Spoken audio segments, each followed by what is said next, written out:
प्यारे साथियों, आज की इस वीडियो में हम ब्रिलियंट क्वेश्चन बैंक का हम आप लोगों को ऑब्जेक्टिव का सल्यूशन करवाएंगे। साथियों बिल्कुल बेसिक से करवाएंगे और देख सकते हैं साथियों, जैसा कि ब्रिलियंट क्वेश्चन बैंक आप लोगों के पास होगा तो यहाँ देख सकते हैं, यहाँ लिखा होगा 2011 से लेकर 2024 तक का जितने भी ऑब्जेक्टिव है साथियों, जैसा कि यहाँ चैप्टर वाइज दिया हुआ है, 15 चैप्टर हैं, 15 चैप्टर का आप लोगों को हम ऑब्जेक्टिव का सल्यूशन करवाएंगे साथियों। तो आइए बढ़ते हैं बिना देरी के क्वेश्चन की ओर। इससे पहले आप लोग चैनल पर नए हैं साथियों तो सब्सक्राइब जरूर कीजिएगा, अपने दोस्तों के साथ शेयर कर दीजिएगा। एक एक क्वेश्चन को बतलाएंगे साथियों, अच्छे से आप लोग कॉपी पेन तैयार रखिएगा और नोट डाउन करते हुए चलिएगा, ठीक ना साथियों। पहला चैप्टर क्या है, वास्तविक संख्या, और इससे संबंधित जो भी आप लोगों के ब्रिलियंट क्वेश्चन बैंक में है ऑब्जेक्टिव, उस सब को हल करके आप लोगों को बतलाएंगे, ठीक। और साथियों आप लोगों को और एक चीज़ और बतला देते हैं साथियों, इससे पहले हमने एक ब्रिलियंट क्वेश्चन बैंक जो है 2023-24 में ऑब्जेक्टिव करवाए थे। यदि आप उसे भी देखना चाहते हैं तो उसे भी देख सकते हैं। आप हमारे चैनल के प्लेलिस्ट में जाइएगा, वहाँ लिखा होगा ब्रिलियंट क्वेश्चन बैंक 2024, ठीक, तो वहाँ से भी देख सकते हैं। आज की इस वीडियो में साथियों हम न्यू बुक जो है आप लोगों के पास होगा, उससे हम आप लोगों को ऑब्जेक्टिव का सलूशन करवाएंगे साथियों, ठीक, यहाँ तक। और जितने भी क्वेश्चन है साथियों ऑब्जेक्टिव सब्जेक्टिव सब करवाएंगे। आइए देखते हैं चैप्टर 1 में से कितना क्वेश्चन पूछा गया है 2024 में साथियों। तो जैसा कि देख रहे होंगे साथियों 2024 में, यहाँ देखिए 2024 में देख सकते हैं ऑब्जेक्टिव की संख्या कितना है, 10 गो ऑब्जेक्टिव है, ठीक ना। फर्स्ट सीटिंग में 10 गो ऑब्जेक्टिव था, एक लघु उत्तरीय था, दीर्घ उत्तरीय नहीं था। उसी प्रकार से सेकेंड सीटिंग में देख सकते हैं 2024 में 10 ऑब्जेक्टिव था, सेकेंड सीटिंग में 2 क्वेश्चन था, इससे लघु उत्तरीय से, और जो है दीर्घ उत्तरीय नहीं था। इसी टाइप से है तो देख सकते हैं इस चैप्टर का कितना वैल्यू है, 10 नंबर जो है ऑब्जेक्टिव में आपका पक्का हो जाएगा। तो यह जो है वीडियो आप लोगों को पार्ट बाय पार्ट में मिलेगा, जिससे जो है आप लोगों को समझने में आसानी हो। तो आइए बढ़ते हैं बिना देरी के क्वेश्चन को। क्वेश्चन क्या है साथियों, जैसा कि आप लोग देख रहे होंगे कि किसी पूर्णांक p के लिए प्रत्येक सम पूर्णांक का रूप होगा। देखिए साथियों यहाँ देख रहे हैं ना सम, यही ज़्यादा इम्पोर्टेंट है, यानी कि जो सम देख रहे हैं क्वेश्चन 1 के लिए, और यह क्या है 1.1, ध्यान दीजिएगा, ठीक। तो यहाँ से सम के लिए जब कहे सम पूर्णांक तो क्या करना है, यहाँ एक कोई संख्या लिख लीजिएगा, ठीक। और इसमें क्या हो जाएगा, सम के लिए यहाँ एक सम संख्या होना चाहिए, सम, और उसमें जो है पी क्यू आर जो ए बी सी डी हो उसमें से इसके साथ गुना में रहेगा, ठीक। कहने का तात्पर्य क्या है कि देखिए सम संख्या है, इसके पीछे 2p, और प्लस में कुछ नहीं रहना चाहिए, यहाँ कुछ नहीं रहना चाहिए, ठीक ना साथियों। यदि यहाँ है तो वह भी सम में होना चाहिए। सम मतलब कि वैसी संख्या जो 2 से पूरा कट जाए, ठीक ना साथियों, कट जाए, वह 2 से पूरा कट जाए, वह सम हो जाएगा। तो यहाँ से देख सकते हैं साथियों, ऑप्शन से देखिए, यहाँ 1 है, 1 क्या होता है, विषम संख्या होता है। यहाँ देख सकते हैं 1 है, 1 विषम संख्या है। यहाँ p है साथियों और यहाँ 2p है। तो यहाँ से देख सकते हैं साथियों p भी नहीं होगा, क्यों देख सकते हैं, यदि हम p का वैल्यू 3 ले ले तो 3 एक सम पूर्णांक होगा, नहीं होगा। तो यहाँ से क्या हो जाएगा 2p, इसका सही आंसर हो जाएगा, क्या हो जाएगा 2p, ऑप्शन नंबर डी। एक बार और समझाने का प्रयास कर रहे हैं अच्छे से। क्या कह रहे हैं साथियों कि हम जो ट्रिक बतला रहे हैं इसमें जो है एक सम संख्या होना चाहिए, सम संख्या, और जो है वो भी गुना में होना चाहिए। यदि ऑप्शन में p है तो यहाँ p होना चाहिए, ठीक। तो ऐसा कोई संख्या है इसमें तो देख सकते हैं 2 है, तो 2 जो है 2 और p, इसका सही आंसर हो जाएगा, ठीक, समझ में आ गया, ऑप्शन नंबर डी। बढ़ते हैं क्वेश्चन नंबर 2 की ओर। क्वेश्चन नंबर 2 क्या है कि साथियों कि निम्नलिखित में से कौन सी सबसे छोटी प्राकृत संख्या है साथियों। तो प्राकृत संख्या क्या होता है इसके बारे में देख सकते हैं साथियों। प्राकृत संख्या वैसी संख्या जो 1 से स्टार्ट हो, क्या हो 1 से, 1 2 3 4 ऐसे करके अनंत तक स्टार्ट हो। तो इस टाइप में देखिए सबसे छोट कौन है, 1 है, तो ऑप्शन नंबर सी बिल्कुल सही हो जाएगा। समझ में आ रहा होगा साथियों, 1, ऑप्शन नंबर सी। बढ़ते हैं क्वेश्चन नंबर 3 की ओर। क्वेश्चन नंबर 3 क्या है कि √12 का परिमयीकरण गुणांक है। तो देख सकते हैं साथियों 12 का हम क्या करेंगे, √12 का पहले फैक्टर तोड़ेंगे, यहाँ से हम 12 लिखेंगे, लिख दिया, और 2 से लगाएंगे 6, फिर 2 से लगा देंगे तो 3, अब 3 से लगा देंगे तो 1 होगा। अब यहाँ से देखिए साथियों, इसको हम क्या लिख देंगे, √12 को। यहाँ देखिए दो को मिल गया तो एक संख्या ले लेंगे, और जिसका जोड़ा नहीं मिला उसको हम रूट में लिख देंगे। तो यह 2 क्या हो गया, परिमेय संख्या हो गया, परिमेय हो गया। और √3 क्या है, अपरिमेय है, अपरिमेय है। तो यहाँ से क्या बनेगा साथियों, अब पूछ रहा है परिमेयकरण का गुणांक। अब देखिए परिमेय को किससे गुना किया गया है, √3 से, अपरिमेय से। तो इसका सही आंसर क्या हो जाएगा, √3, ऑप्शन नंबर ए। समझ में आया साथियों अच्छे से। और यह क्वेश्चन 2022 में पूछा गया था, कोई दिक्कत नहीं। बढ़ते हैं नेक्स्ट क्वेश्चन की ओर। 4 क्या है, क्वेश्चन नंबर 4 कि 130 बराबर क्या है, 130 बराबर 15 × 8 और +10 है, एवं क्या है 15 बराबर 5 × 3 + 0। तो मौसो कितना होगा किसका, 130, 15 का। तो देख सकते हैं साथियों वैसी संख्या जो दोनों में नजर आ रहा, ठीक ना साथियों। तो 130 और 15 का मौसम यहाँ लिख लीजिए 15, यहाँ लिख लीजिए 130। अब यहाँ से देखिए 15 अट्ठे कितना होता है 120, तो 15 अट्ठे 120, यहाँ से 0 और यहाँ 1 और यहाँ 31। फिर यहाँ जो है साथियों 15 आ जाएगा, 10 एकन 10, तो यहाँ बचेगा 5, और फिर यहाँ से क्या लिख देंगे 10, 5 दूना 10, तो 10 से 10 करें तो मौसो कितना आया साथियों, यहाँ से मौसो आ गया 5। तो इसका सही आंसर क्या हो जाएगा, 5 होगा कि नहीं। ऐसे भी पता चल सकता है साथियों, देखिए यहाँ दिया हुआ है तो यहाँ 5 है, और इस 15 को लिखेंगे तो 5 × 3 होगा कि नहीं। दोनों में 5 5 कॉमन है तो इसीलिए 5 हो जाए, ठीक ना। समझ में आ रहा है साथियों अच्छे से। तो इसका सही आंसर कौन सा हो जाएगा, ऑप्शन नंबर बी बिल्कुल सही हो जाएगा। यहाँ तक कोई दिक्कत साथियों। अभी तक हमने क्या पढ़ा है साथियों, 1.1 का टोटल हमने 4 क्वेश्चन पढ़ा है, अच्छे से समझ में आया। अब हम क्या पढ़ेंगे साथियों, 1.2 यूक्लिड विभाजन परिमेयिका, इससे संबंधित क्वेश्चन को देखेंगे साथियों, कोई दिक्कत नहीं। तो आइए इसे भी आप लोगों को अच्छे से समझाते हैं। क्वेश्चन क्या है साथियों, देख सकते हैं क्वेश्चन क्या है कि यूक्लिड विभाजन, यहाँ लिख देते हैं पहले 1.2, उसके बाद समझते हैं।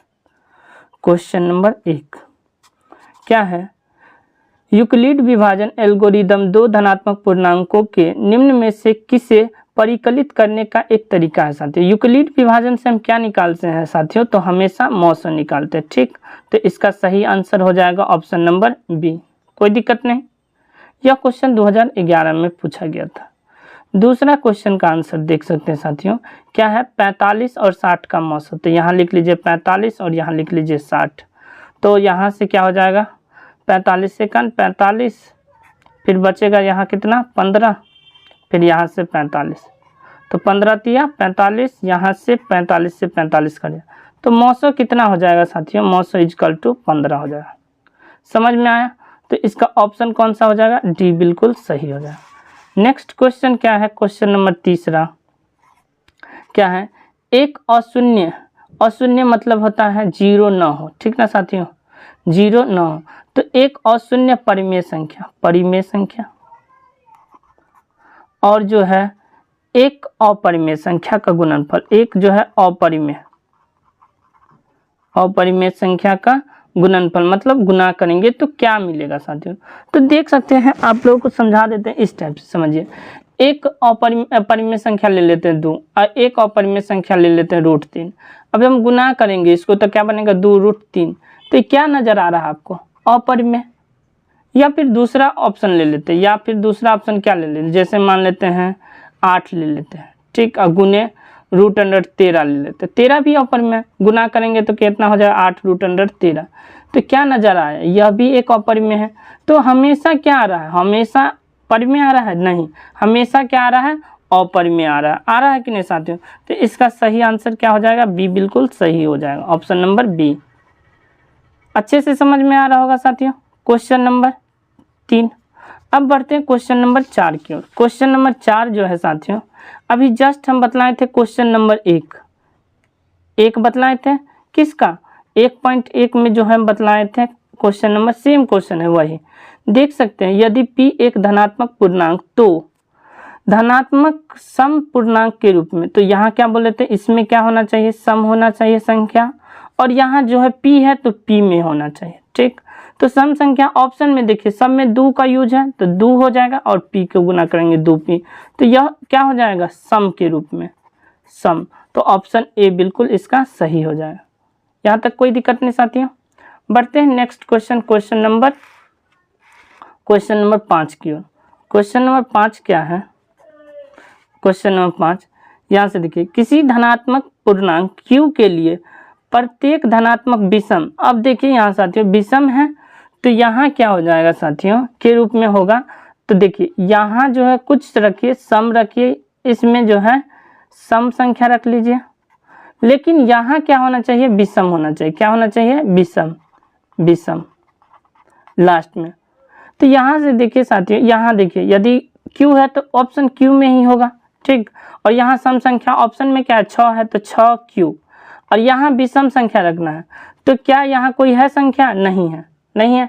यहाँ 2 क्या है, 2 एक सम संख्या है तो ई तो विषम नहीं है, 1 क्या है, विषम संख्या है तो 1 यहाँ रख देंगे, यही इसका आंसर बन जाएगा साथियों। और यहाँ 4 क्या है, एक सम संख्या, तो ये तो होगा नहीं, तो ऑप्शन नंबर कौन सा हो जाएगा, सी बिल्कुल सही हो जाएगा। समझ में आ रहा होगा साथियों क्वेश्चन नंबर 5 तक अच्छे से। अब क्वेश्चन नंबर 6 की ओर देखते हैं साथियों। क्वेश्चन नंबर 6 क्या है, क्वेश्चन नंबर 6 क्या है कि देखिए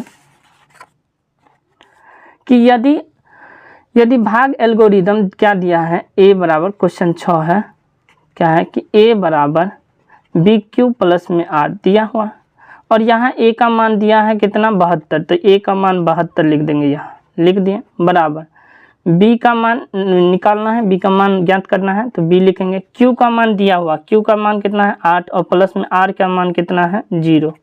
यहाँ देख सकते हैं a का मान दिया है, q का मान दिया है और r का मान दिया है, तो यहाँ से 72 बराबर b को 8 से गुना करेंगे 8 भी हो जाएगा, 0 का कोई वैल्यू नहीं है, तो यहाँ से क्या हो जाएगा 8b बराबर 72, और b बराबर कितना हो जाएगा 72 बट्टे में 8, 8 नमा 72, तो b बराबर कितना आ गया 9, इसका आंसर हो जाएगा ऑप्शन नंबर बी। यह भी 2023 में पूछा गया। अच्छे से समझ में आ रहा होगा साथियों। अब बढ़ते हैं नेक्स्ट क्वेश्चन नंबर, क्या क्वेश्चन नंबर जो है 6 तक बता दिया। अब 7 क्या है साथियों, बिल्कुल ध्यान से देखिए, 7 भी सेम है। यदि छठा नहीं समझ में आया तो बिल्कुल 7वां ध्यान से देखिए, अच्छे से समझ में आ जाए। क्या है कि भाग एल्गोरिदम a बराबर bq प्लस में r है। यहाँ इस बार b का मान दिया है 71, q का मान दिया है कि 71 नहीं है 61, b का मान कितना दिया है 61, और q का मान दिया है 27, r का मान कितना दिया है 32। हमें निकालना है a का मान, तो यहाँ से क्या लिखेंगे, a का मान निकालना है तो a वैसे ही लिख दीजिए, b गुने q कितना है 27, b का मान कितना है 61, तो यहाँ 61 लिख देंगे। 1 मिनट यहाँ से बता, a बराबर a लिखेंगे, b का मान कितना है 61 गुने q का मान कितना है 27 प्लस में r कितना है 32, तो यहाँ से हम क्या करेंगे, गुना करेंगे। 61 को किससे गुना करेंगे, 27 से गुना करेंगे। ठीक, तो यहाँ से देख सकते हैं 7 एकन 7 और 6 सत्ते 42, यहाँ से 31, 2 एकन 2, 6 दूना 12, गुना करेंगे 7 4 6 1, कितना आ गया 1647 यहाँ तक, और उसमें 32 जोड़ देना है, तो 32 जोड़ेंगे तो 7 2 9 7, उसके बाद 16, यही इसका आंसर हो जाएगा। तो ऑप्शन नंबर कौन सा सही हो जाएगा, देख सकते हैं ऑप्शन नंबर ए बिल्कुल सही हो जाएगा। दिख रहा होगा साथियों, ए जो है यहाँ देखिए यहाँ है, तो यह बिल्कुल सही आंसर। अच्छे से इसे कॉपी में नोट डाउन जरूर कीजिएगा। लास्ट सवाल है इस टॉपिक का साथियों 1.2 का, क्या है क्वेश्चन नंबर 8, इसी टाइप का है। इसी टाइप में क्या है कि a बराबर दिया हुआ है bq प्लस में r, और यहाँ b का मान दिया कितना 43, और q का मान दिया है 31, और r का मान कितना है साथियों 32। हमें फिर से a का मान निकालना है, तो a का मान निकालेंगे साथियों, a बराबर bq प्लस में r, तो a रहेगा, b का मान कितना दिया है 43, गुने क्यू का मान कितना दिया 31 प्लस में आर 32। अब गुना करेंगे, क्या करेंगे 43 गुने 31 करेंगे, कितना हो जाएगा 3 और 4, फिर कट्टे 3 तिया 9 और 4 तिया 12, तो 3 9 4 13 का 3 हासिल 1 3 और 1, कितना हो जाएगा 33 13 33 और प्लस में 32, जोड़ेंगे तो 3 2 5 3 3 6 और 1365 हो जाएगा। तो 1365 कहीं है नज़र आ रहा ऑप्शन ए में साथियों। तो यहाँ से देख सकते हैं साथियों ऑप्शन ए में बिल्कुल अच्छे से समझ में आ गया होगा 1365। तो आई होप उम्मीद करते होंगे कि साथियों अच्छे से समझ में आया होगा। अभी तक हमने क्या पढ़ा एक बार रिमाइंड कर देते हैं, आप लोगों को बतला देते हैं। 1.1 का हमने टोटल 4 सवाल देखे, क्वेश्चन 1 से लेकर 4 तक देखे। फिर क्या पढ़े हैं 1.2 पढ़े, 1.2 का क्या पढ़े हैं साथियों 1.2 में क्वेश्चन 1 से लेकर क्वेश्चन 8 तक पढ़े। इन दोनों को क्या कीजिएगा आप लोग एक कॉपी नया ले लीजिएगा, ठीक, उसमें ऊपर में लिख दीजिएगा ब्रिलियंट क्वेश्चन बैंक, और उसके बाद 1.1 क्वेश्चन लिखिएगा, फिर आंसर लिखिएगा, फिर क्वेश्चन लिखिएगा आंसर लीजिए। इस टाइप से एक फेयर तैयार कर लीजिएगा, जिससे आप लोगों को लास्ट टाइम में साथियों कॉपी को एक बार रिवाइज करते चलिएगा तो 100% बोल रहे हैं साथियों। 100 ऑब्जेक्टिव रहता है, बनाना कितना है 50, तो 50 में 50 मार्क पक्का हो जाएगा साथियों। और यदि ऑब्जेक्टिव बेहतर हो गया तो साथियों मैथ में 95 प्लस नंबर 100% आएगा साथियों, ठीक ना। तो बने रहे हमारे चैनल के साथ, और चैनल पर नए हैं साथियों तो सब्सक्राइब जरूर कीजिएगा। एक नए आगाज के रूप में लाए हैं ब्रिलियंट क्वेश्चन बैंक, एक एक चैप्टर को अच्छे से बतलाएंगे साथियों, और घबराइएगा नहीं, ठीक ना।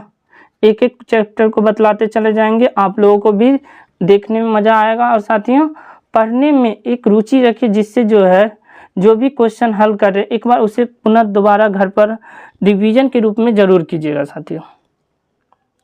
तो बने रहे हमारे चैनल के साथ। जय हिंद।